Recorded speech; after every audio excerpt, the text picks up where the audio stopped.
വൈബ്സിലേക്ക് സ്വാഗതം കൂട്ടുകാരെ. വീണ്ടും ഒരു പഞ്ചതന്ത്രം കഥയാണ് കൂട്ടുകാരെ. നിങ്ങൾക്ക് ഇഷ്ടമല്ലേ മൃഗങ്ങളെ? അങ്ങനെ ഒരു കഥയായിട്ടാണ് ഞാൻ ഇന്നും വന്നിരിക്കുന്നത്. പണ്ട് പണ്ട് ഒരു കാട്ടിൽ ഒരു തേന്മാവിൻ മുകളിൽ ഒരു കുരങ്ങൻ താമസിച്ചിരുന്നു. കുരങ്ങൻ്റെ പേരെന്താന്നോ? കിട്ടുകുരങ്ങൻ. ഈ മരം ഒരു നദിയുടെ തീരത്താണ്. അതേ കാട്ടിൽ ഒരു മുതല അതിൻ്റെ ഭാര്യയോടൊപ്പം ജീവിക്കുന്നുണ്ടായിരുന്നു. മുതലയുടെ പേരാണ് പങ്കൻ മുതല. അപ്പോൾ കിട്ടുകുരങ്ങൻ്റെയും പങ്കൻ മുതലയുടെയും കഥയാണിന്ന്. ഒരു ദിവസം ഈ മുതല നദീതീരത്തെ ആ മരത്തിൻ ചുവട്ടിൽ വിശ്രമിക്കുകയായിരുന്നു. അതിനു മുകളിൽ നമ്മുടെ കിട്ടുകുരങ്ങനുണ്ടല്ലോ. വിശാലമനസ്കനായ കിട്ടുകുരങ്ങൻ എന്തു ചെയ്തെന്നോ കൂട്ടുകാരെ? 2-3 തേന്മാങ്ങ പറിച്ച് പങ്കൻ മുതലയ്ക്ക് കൊടുത്തു. പിറ്റേ ദിവസം പിന്നെയും പങ്കൻ മുതല വന്നു. കിട്ടുകുരങ്ങൻ മാങ്ങ കൊടുത്തു. അങ്ങനെ ഇത് ആവർത്തിച്ചു കൊണ്ടേയിരുന്നു. അവർ 2 പേരും നല്ല കൂട്ടുകാരായി. ഒരു ദിവസം കിട്ടുകുരങ്ങൻ കുറച്ചു മാങ്ങ പറിച്ച് പങ്കൻ മുതലയുടെ ഭാര്യയ്ക്ക് കൊടുത്തയച്ചു. പങ്കൻ മുതലയുടെ ഭാര്യ ആ മാങ്ങ മൊത്തം കൊതിയോടെ തിന്നു. പക്ഷെ അവർക്ക് ഈർഷ്യ തോന്നി. കാരണം എന്താന്നോ? തൻ്റെ ഭർത്താവായ പങ്കൻ മുതല കൂടുതൽ സമയവും അതിൻ്റെ സുഹൃത്തായ കിട്ടുകുരങ്ങനോടൊപ്പമല്ലേ ചിലവാക്കുന്നത്. അപ്പോൾ അതിൻ്റെ ഒരു അസൂയ കുരങ്ങനോട് അവർക്ക് തോന്നി.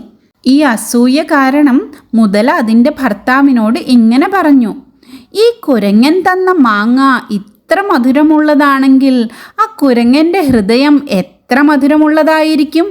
എനിക്കവൻ്റെ ഹൃദയം കൊണ്ടുതരൂ. എനിക്കത് തന്നേ പറ്റൂ. എന്തായാലും എനിക്കത് വേണം. എൻ്റെ വലിയൊരു ആഗ്രഹമാണ്.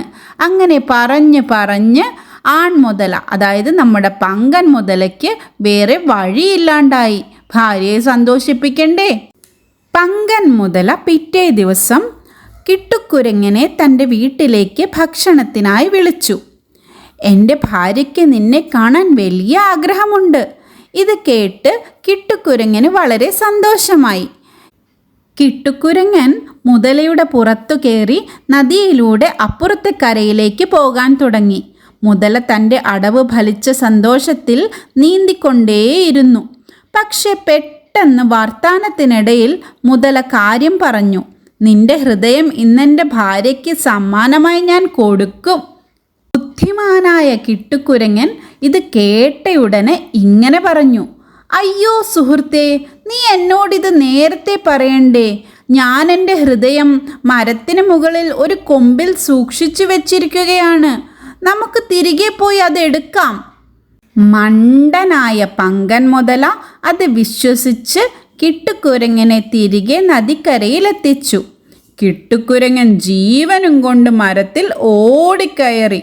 പങ്കൻ മുതല അമ്മിളി പറ്റിയതോർത്ത് ചമ്മിപ്പോയി. ഈ കഥയിൽ നിന്നും എന്തു മനസ്സിലായി കൂട്ടുകാരെ?